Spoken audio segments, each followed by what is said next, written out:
Prince Charles, at one time the most sought-after bachelor in the world. Quite a lot of young ladies thought they might fancy themselves as queen. He certainly made the most of his playboy image. Here was the action man prince, and here were a list of very glamorous young women in his company.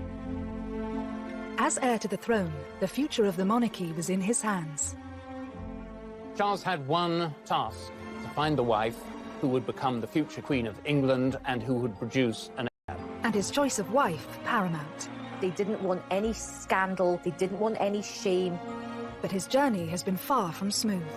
He was regarded as being a bit of a liability because he was in and out of too many beds. Time was ticking, and the world was watching to see who he'd choose. From a romance with his future sister-in-law. I think Sarah would have been right up there as a possible bride. And a marriage proposal to his second cousin. He knew that she would be a suitable match. It would have been a dynastic marriage that pleased everyone. How hard was it to find the perfect bride? How would the monarchy look today if he had chosen differently? And what was it about these women that made them serious contenders? Heartache, infidelity, and romance. These are the women who could have been queen.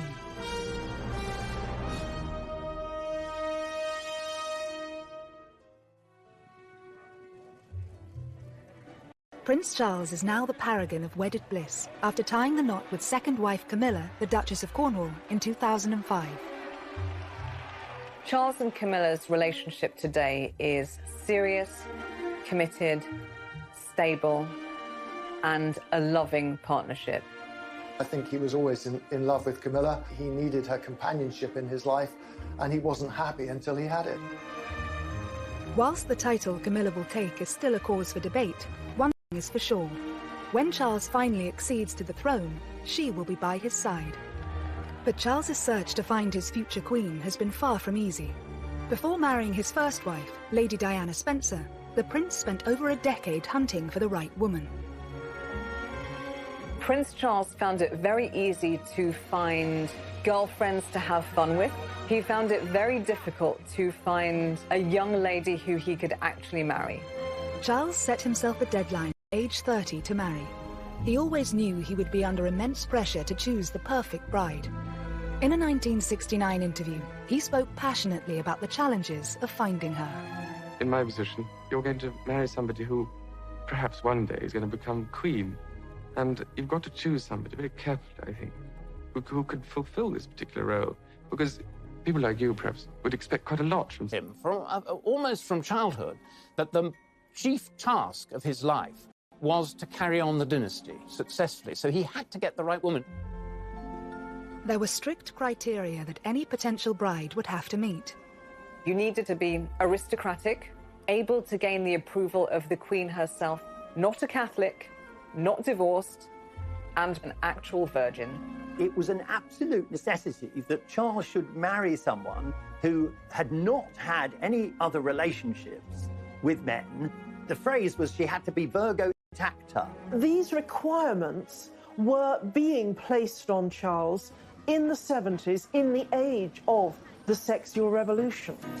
I think it's probably right to say that in Charles's social circle, virgins were about as rare as mermaids. Charged with an almost impossible task, Charles's search was also set to play out under the watchful eye of the world's media. All he needed to do was walk across a polo lawn with a woman, and suddenly she was named in the press as his current girlfriend, future wife, future queen. Whilst dozens of women hit the headlines, who were the most notable to win Charles's affections, and which of them were closest to becoming queen consort? Rumoured first love Lucia Santa Cruz was introduced to the shy 20-year-old prince at Cambridge University by former politician and the master of Trinity College, R.A. Butler. Lucia was working for Rab Butler, helping him with his memoirs and his research. She was the daughter of the Chilean ambassador. I think Lucia was someone to who anyone would be attracted. You know, beautiful brunette, I think quite petite, but an absolute, a brain. She was about 5 years older than Charles. She was very worldly. She spoke several languages. She had her own life. And according to everyone, Charles was immediately smitten. With this amazing young woman, Charles was said to have embarked on his very first love affair.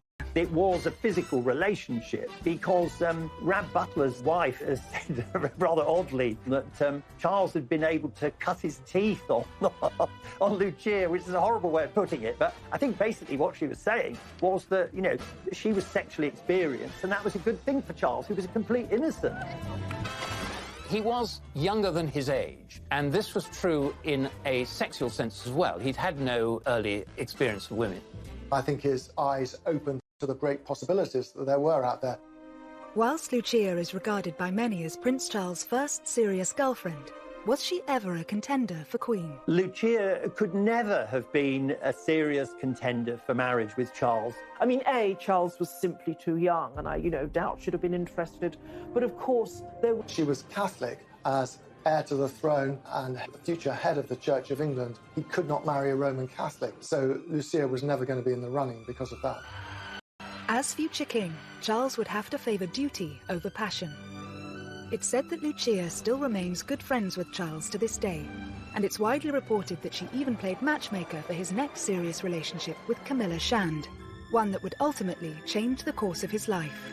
she was living in the same block of flats as Camilla and said to Charles, you have to meet this girl. She's, almost the perfect person for you. Camilla was everything that Lucia was, and more, because she was English, she knew the royal family, she moved in the same circles, and she had the same strength, the same motherly qualities that Lucia had, but she had them, to an even greater extent. She's quite bold, quite racy sense of humour. She's not shy at all. If you're Prince Charles, who's a bit more sort of introverted, Camilla's qualities are extremely alluring. Plus, she's tough, and I think he likes strong women. Camilla's family history also featured a scandalous royal love affair that she was said to have enjoyed telling Charles about when they first met. She said, my great-grandmother was mistress to your great-great-grandfather, Edward VII. So how about it? Meaning, why don't we do the same thing? You can easily imagine Camilla saying that and meaning it with a laugh. Camilla completely took over him, physically, mentally, emotionally. I think there's no question that Charles's love for Camilla was greater than her for him. Her heart, I think, at that stage was really given to Andrew Parker Bowles. She was always more attracted to Andrew. Andrew was much sexier because he didn't have this slightly sort of vulnerable, weak, timid character that Charles had. But in the summer of 1972, whilst Andrew Parker Bowles was away for 6 months of army service, Charles and Camilla enjoyed a romance. She knew that Andrew Parker Bowles had been serially unfaithful to her and had carried on with all sorts of other women, including many of her own friends. And this was a bit of payback on Camilla's part. And boy, what a person to pay back your erring boyfriend with, and the heir to the throne. Despite his depth of feeling, Charles didn't propose to Camilla at this time. But would she have been a suitable contender for future Queen Consort had he followed his heart? Never mind the questions of Charles's age and Camilla's affection for Andrew Parker Bowles. There was one other huge problem. Camilla, who'd been around on the dating scene for several years, might just have been a little too racy for royal taste at that time. Camilla's great as a family. In late 1972, Charles and Camilla's short-lived relationship was placed on hold when the prince's naval obligations led to a tour of duty in the Caribbean. But Charles was to be left heartbroken by Camilla's next move. A week before Andrew and Camilla married, Charles begged her to call it off, but it was too late.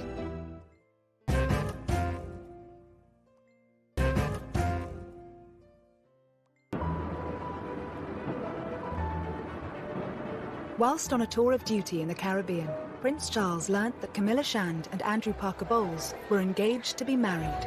Charles was devastated, desperately upset. About a week before Andrew and Camilla married, Charles begged her to call it off, but it was too late. Just after Charles heard that Camilla was engaged to Andrew Parker Bowles, he also heard that Princess Anne had become engaged. After losing Camilla and then seeing his much-loved younger sister Anne marrying Captain Mark Phillips, I think he did begin to put pressure on himself to try and find a suitable bride. Charles didn't have to wait long. A week after Anne's wedding, he attended a shooting holiday in Spain, hosted by family friend Arthur Wellesley, the 8th Duke of Wellington. Here, sparks flew for Charles, with a true blue blood. Lady Jane Wellesley was the daughter of the Duke of Wellington, one of our most distinguished and noblest families. She was a very attractive, spirited young woman. She was a journalist, so she was somebody who was independent-minded, wanted to be a career woman, making her own way in the world. No, I'm buying my own lunch. Are you? She and Charles seemed very well matched. I think he did think about her as a serious prospect at that time. Many people thought that she was a huge contender to be the future queen. 22-year-old Jane's eligibility didn't go unnoticed by the press. She was the first young woman associated with Charles that the press picked up on as a possible future princess. They were followed everywhere, and she was followed everywhere. She just found the pressure too much to bear.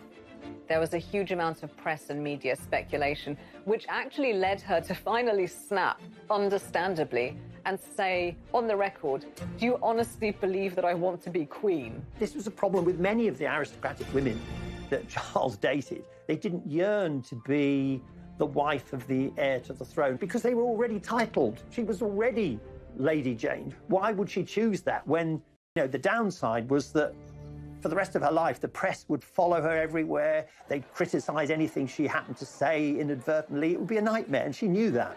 As an eligible bachelor, actually his role as prince was off-putting for lots of women. Had the press not helped to scupper this perfect match, how much different would the monarchy have looked today? I think Jane Wellesley would have been a very good queen. As it happens, I think she was sensible, she was intelligent, she was modest. She would have brought to the whole business of being queen much more than Diana did. She was a ticking bomb from the very word go. It was now 1974, and Charles' great-uncle, Lord Mountbatten, had a piece of advice for the 25-year-old prince. Mountbatten was urging Charles specifically that a young man should sow as many wild oats as possible before marriage, but that he should then marry a sweet, innocent girl so she can remain on a pedestal. It certainly looks like he did take that advice. Charles was incredibly close to Mountbatten, and he became one of the biggest influences on the prince's love life. I think Charles did have a bit of a fractious relationship with his own father, the Duke of Edinburgh. So I think his uncle provided him with just a lot of friendship and a lot of support. He advised Charles in a very loving, but also very calculating way. He was very much on the dynastic make, and he saw Charles as someone whom he could influence. It helped cement his connection with the royal family. He'd always interfered in royal life and had been doing it for many years. Decades before, Mountbatten had really tried to orchestrate the marriage of his nephew, Prince Philip, with Princess Elizabeth, the heiress to England. Now, that marriage, of course, happened, but not without Prince Philip actually warning his uncle to back off. Nevertheless, he was the mentor in Charles's life, and it was his advice that Charles decided to follow.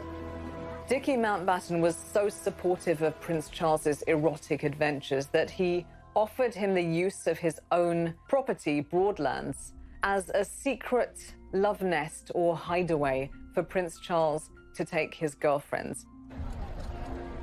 Charles didn't find it difficult to attract these young ladies. By the mid-70s, his public image had undergone something of a transformation. He was always under pressure from his father, Prince Philip, to be a real man, to be a sort of James Bond figure almost. So he got the Aston Martin, he did military service, he learned to fly helicopters. He was a good horseman. He was good at playing polo. He had a good figure. It looked very good in white riding breeches. He would take his shirt off, and he looked pretty fit in many ways. He wanted to be someone who put himself on the edge of danger, and that sort of... A string of romances ensued, but in 1976, just 2 years away from his self-imposed marriage deadline, one particular lady hit the headlines. Davina Sheffield was the ex-debutante granddaughter of wealthy industrialist Lord McGowan. She was well-connected, cousin of Samantha Cameron. She was, a good rider. She was very good-looking. Often the women Charles went out with were dubbed Charlie's Angels, and she was said to be the most attractive out of all of these Charlie's Angels. Charles was said to have wooed Davina away from her boyfriend and could not disguise his love for her, even in public. She was thought to be somebody that Charles took really very, very seriously indeed, and that this was a real meeting of souls as well as bodies. This was a viable enterprise, and that she might be the one that he actually chose. But it wasn't long before the relationship came to a sudden end. The story of Davina Sheffield and Charles was the story of several young women and Charles. At the time, there were rumours that Charles might propose to her. Her ex-boyfriend was pursued by the tabloids and wound up revealing that he and Davina had lived together, lived in sin, as it was put. And the moment that this emerged, it killed the romance between Charles and Davina Sheffield. And that is a pattern that kept on happening.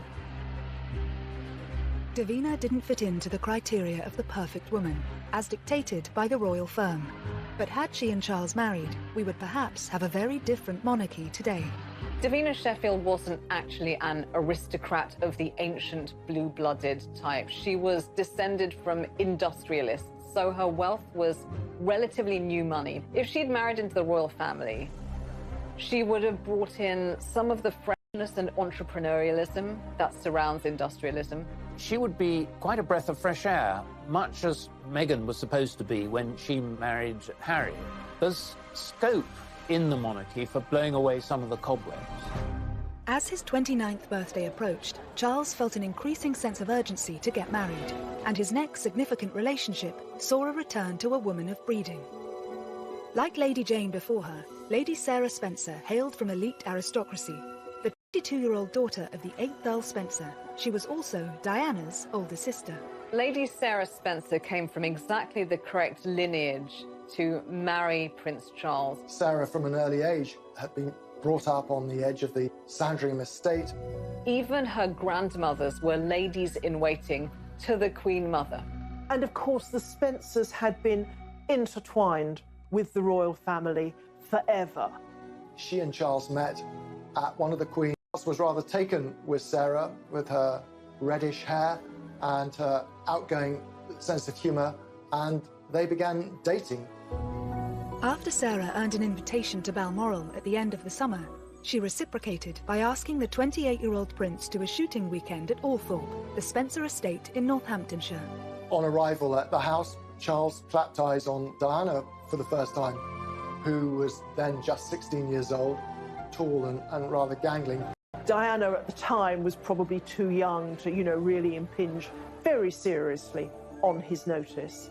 But he made a huge impression on her. Diana thought how wonderful, how dashing, how handsome he seemed in the flesh. She'd been rather taken by him as a teenager. It's said that she had a picture of him on her school dormitory wall. I think she was rather struck by that first encounter. But for now, Diana was nothing more than his girlfriend's younger sister.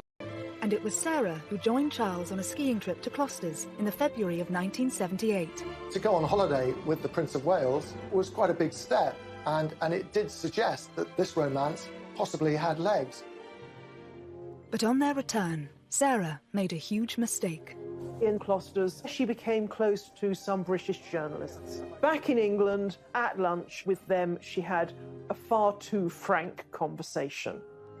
She was being needled and quizzed about her romantic expectations and her past, and she blurted out that she'd had thousands of boyfriends and that when it came to marriage, she wouldn't marry someone she didn't love, were he the dustman or the King of England. She then realised what she'd done and phoned Charles to confess. He said, "You've done a very stupid thing."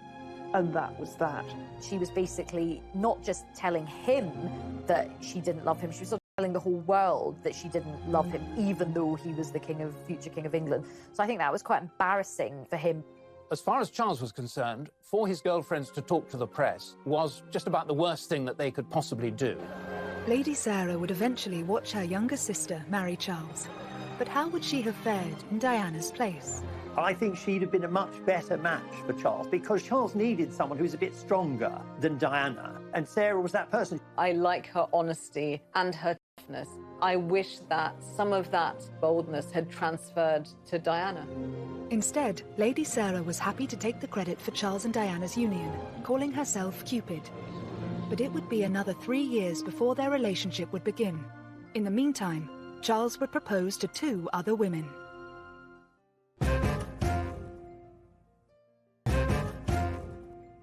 Bree, dating a string of eligible young women. He's beautiful. Years earlier, he told the press he wanted to be happily married by the time he was 30. But as his big 3-0 approached, the pressure was on. Prince Charles's job was to get married and make babies. By the age of 30, he still hadn't done that. As Charles approaches his 30th birthday, there is this sense of panic setting in. He does throw himself into quite a few relationships, and he doesn't just throw himself into these relationships, he actually proposes to these different women. Over the next 2 years, Charles proposed to not 1, but 3 young women. His next love interest, Amanda Knatchbull, seemed to tick all the boxes, and more importantly, had the approval of Charles's romantic mentor, his great-uncle, Lord Mountbatten. But that was hardly surprising. Amanda Knatchbull was the granddaughter of Earl Mountbatten, and she was someone who he had known since she had been a child, of course. She's also Prince Charles's second cousin. So with Lady Knatchbull, he really kept it in the family.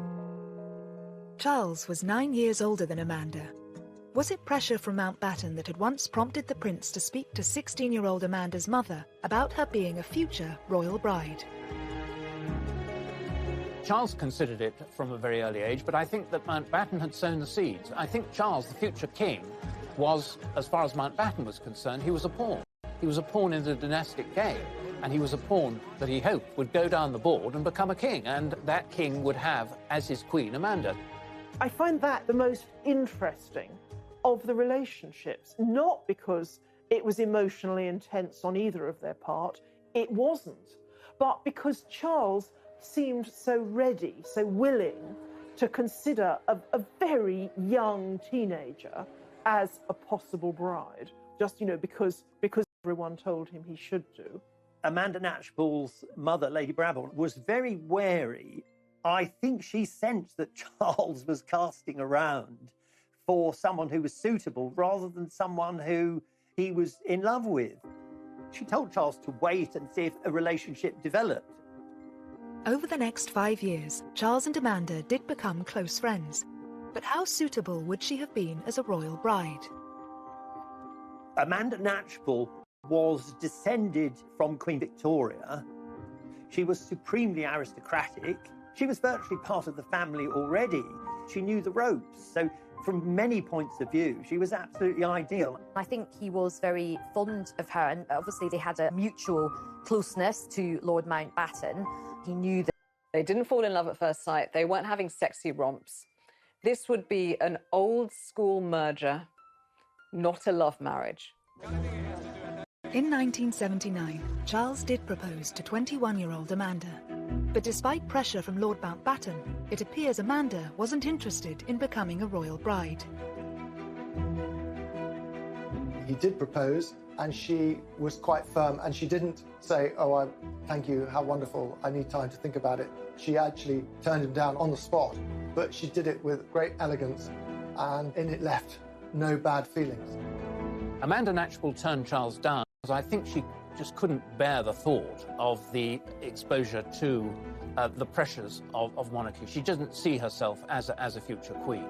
As far as Charles was concerned, he was disappointed, but perhaps not that disappointed, because I don't think that the chemistry was really ever there as far as he was concerned. He was being a dutiful nephew as opposed to an ardent lover. Despite her aristocratic pedigree, Amanda went on to have a successful career as a social worker and advocate for affordable housing. But had she accepted Charles's proposal, how different would the monarchy look? She would have been politicised, socially clued up, a reforming queen. She wouldn't have just travelled around wearing a tiara and amazing clothes. After Lady Amanda's rejection, it seems Charles didn't hang around. because shortly afterwards he was seeing another heiress, Anna Wallis. She was the next in line, not to the throne, but the next in line to Prince Charles's bedroom. Interestingly, if you look at pictures, she looks, as someone once put it, like a more dangerous version of Lady Di. Well, it appears to have been a full-on passionate romance. I would say they had a very hands-on relationship. Charles and Anna are said to have connected through a mutual love of country sports. But on paper, was Anna a strong contender for the role of royal bride? Anna Wallis was the daughter of a Scottish landowner. So in one sense, she looked really quite suitable. She was horse mad, hunting mad. She was known as Whiplash Wallis, apparently, partly for her temper, her quick temper.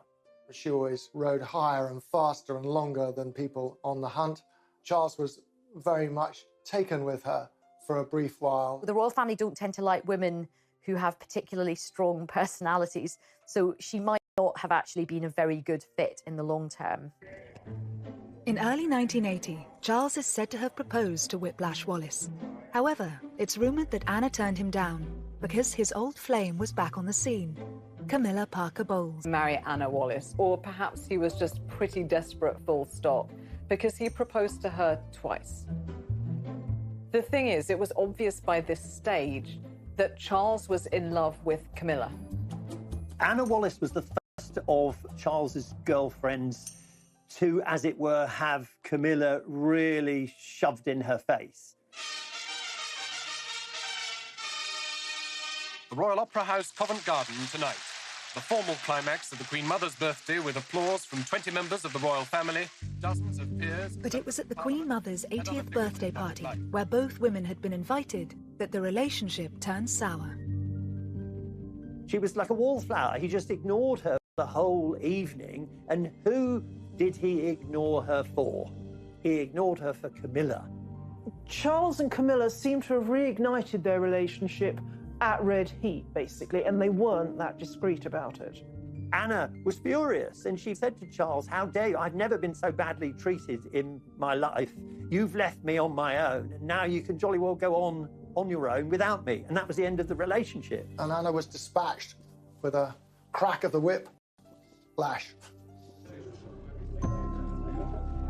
After Anna's proposal was rejected, was it to be third time lucky for the Prince of Wales?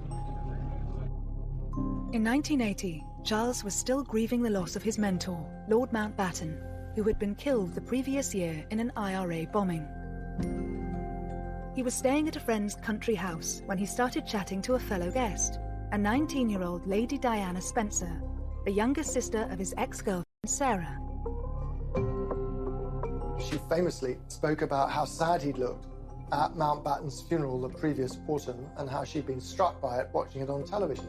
And I think it was that which struck a chord with Prince Charles. Diana seems very early to have considered herself as a suitable bride for Charles. She's quoted as once having said that, you know, she kept herself tidy on purpose. Diana herself says that that night his hands were all over her, but over the course of the summer of 1980, Charles set about pursuing her with gusto. There was a 12-year age gap between Charles and Diana. So what was it about this particular aristocrat that made her so suitable for the role of future queen?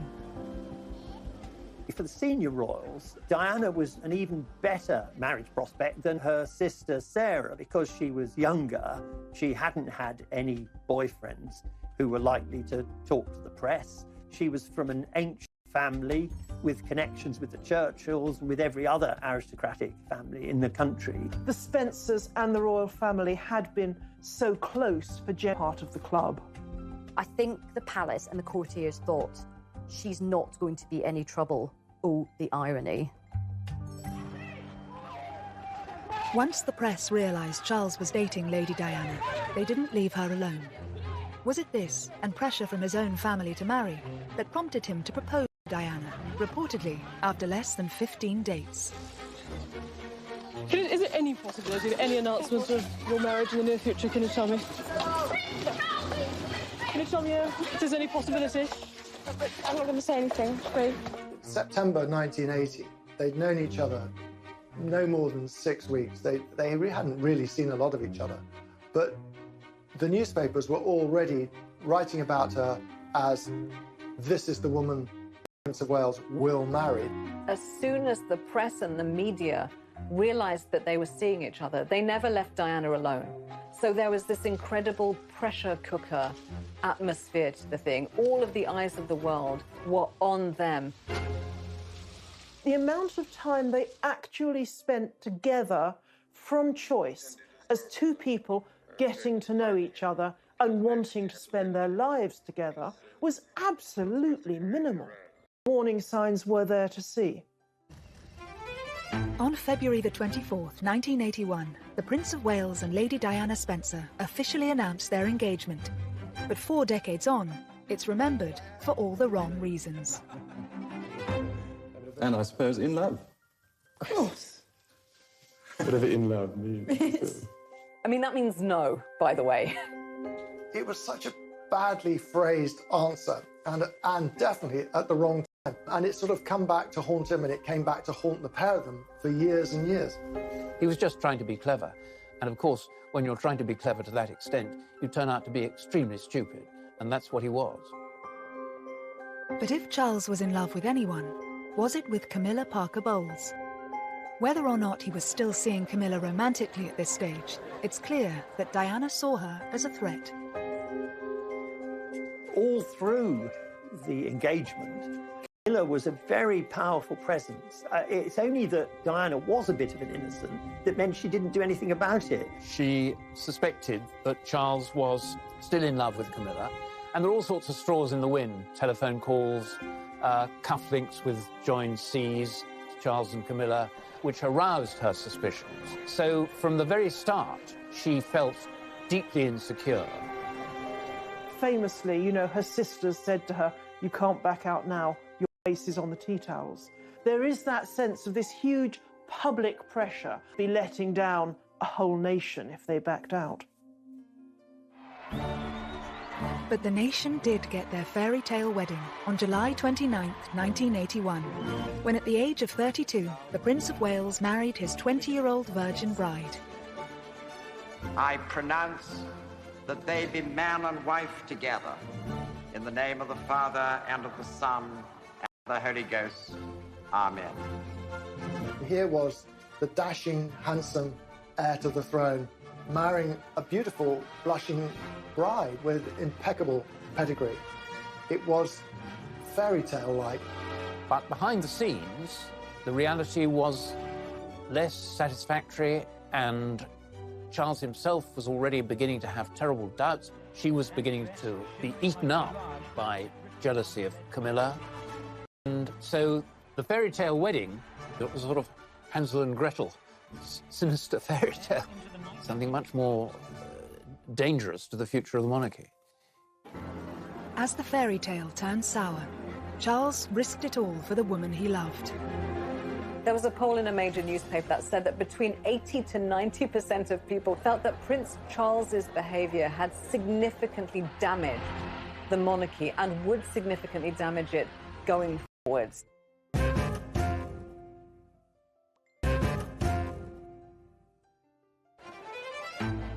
At the start of the 1980s, as far as the world was concerned, Prince Charles had got his fairy tale princess, his happy ever after. How are you enjoying married life? Highly recommend. And when William and then Harry came along, their happiness seemed complete. However, shortly after Harry's birth, Charles and Diana's marriage began to crumble. At this stage, had an old friend already been lined up to pick up the pieces?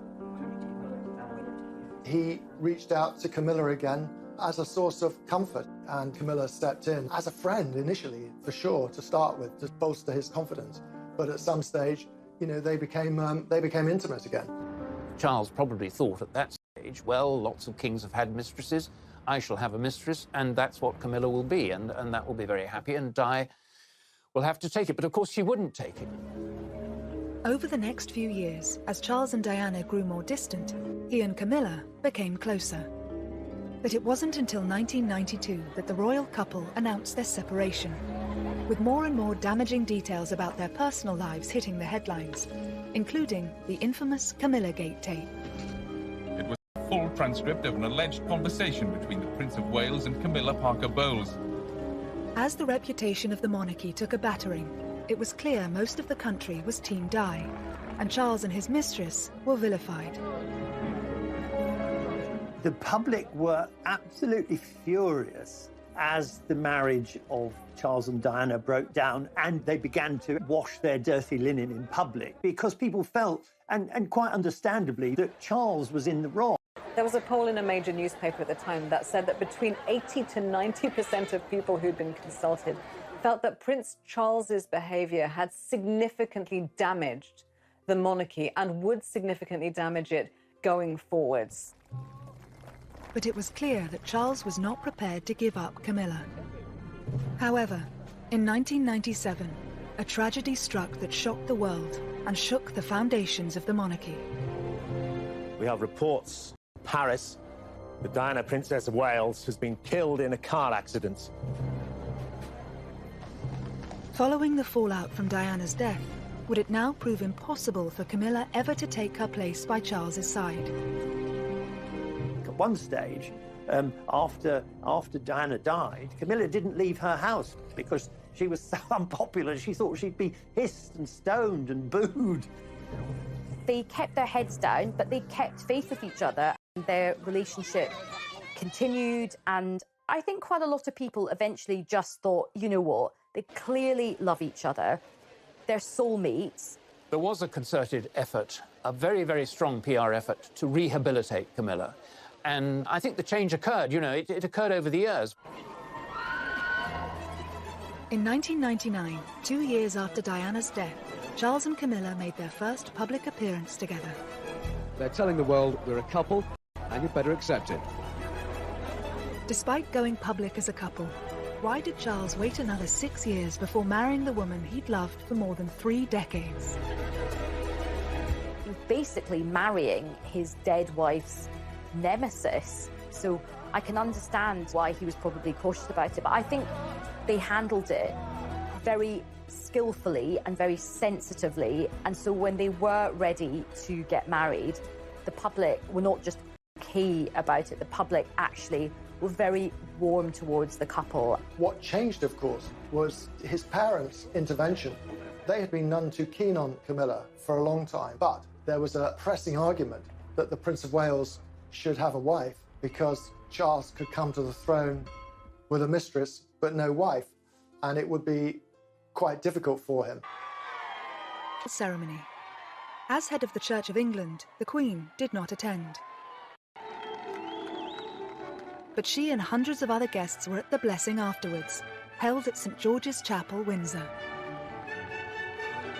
What was nice about it was the contrast between Prince Charles at his first wedding, which was something out of a sort of Disney movie with his Disney princess. This was so different. They looked really happy. They just looked like they belonged together. He'd finally got a ring on her finger and she was finally his wife. And it did feel like the whole country had come to the end of this most epic of romantic journeys. As far as Charles is concerned, Camilla is his perfect partner. But on paper, the divorcee Duchess is far from the perfect royal bride. So what will she bring to the monarchy? It's interesting because the question of a Queen Camilla would once have seemed utterly outrageous. But behind the scenes, it is said that Charles, understandably, wants his wife to be queen. It is perfectly apparent that Charles is at once happier and more stable, more forthcoming with her by his side. Camilla now, I think, is probably as close as you can get to being the perfect consort and perfect royal wife, because she will never complain. She's very measured. Prince Charles' love life has certainly been colourful. He searched far and wide for the ideal bride. But had he followed his heart sooner, rather than his head, would his romantic journey have been completely different? The woman that Charles ultimately married and found true, lasting, mature happiness and friendship with is exactly the type of person who, 3 decades earlier, he would have rejected immediately as queen. Charlie's angels, as they were called, I think they've been very important in making him realise that actually hunting for the perfect person is not a good idea, because if you're actually out there desperately looking, you make mistakes, you try too hard. And so I think he's learned that the grass is not always greener, and he was always better off with the first woman he loved anyway.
The Queen herself, not a Catholic, not divorced, and an actual virgin. It was an absolute necessity that Charles should marry someone who had not had any other relationships with men. The phrase was she had to be Virgo intacta. These requirements were being placed on Charles in the 70s, in the age of the sexual revolution. I think it's probably right to say that in Charles's social circle, virgins were about as rare as mermaids. Charged with an almost impossible task, Charles's search was also set to play out under the watchful eye of the world's media. All he needed to do was walk across a polo lawn with a woman and suddenly she was named in the press as his current girlfriend, future wife, future queen. Whilst dozens of women hit the headlines, who were the most notable to win Charles's affections, and which of them were closest to becoming Queen Consort?